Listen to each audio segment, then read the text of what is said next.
Good morning, and welcome to another Sandia Mountain Natural History Center quick trip. This morning we're going to be talking about one of the preeminent conservationists of the 20th century, Aldo Leopold, and his impact on the great state of New Mexico. Many people are familiar with Aldo Leopold through his book, The Sand County Almanac, published in 1949.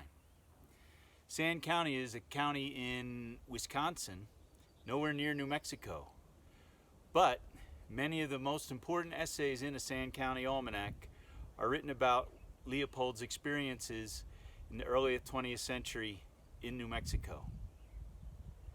Let me read you a quick passage from his most famous writing called Thinking Like a Mountain.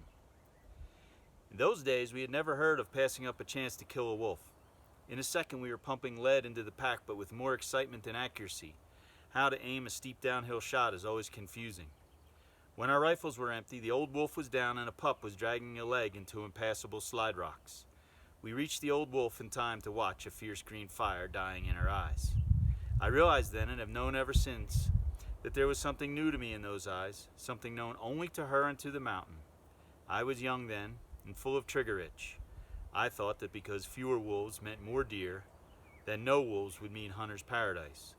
But after seeing the green fire die, I sensed that neither the wolf nor the mountain agreed with such a view.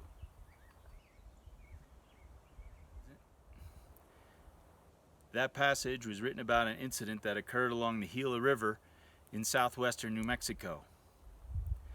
It was written at a time when people thought that predators were bad and needed to be eliminated, when the idea was that the land was there to benefit humans, and that was its only use. We've now come to realize that humans are part of the ecosystem and that we need to live together with the ecosystem. And that was one of Leopold's main teachings.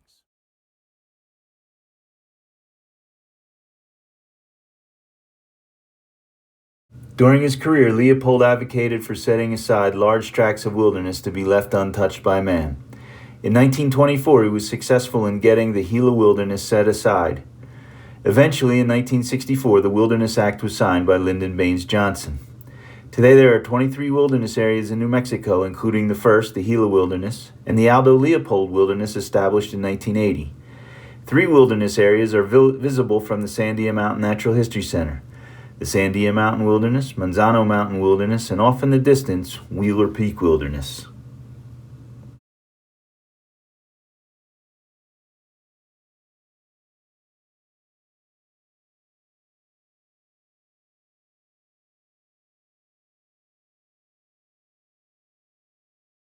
Leopold's conservation efforts weren't just focused on mountains. Leopold had a love for Albuquerque, where he met his wife and lived in a house near the Rio Grande. In 1918, Leopold served as the secretary of Albuquerque's Chamber of Commerce. At this time, he promoted the creation of what would later become Rio Grande Valley State Park. Leopold's vision and efforts also eventually led to the creation of the Rio Grande Zoological Park, Botanical Gardens, and Rio Grande Nature Center.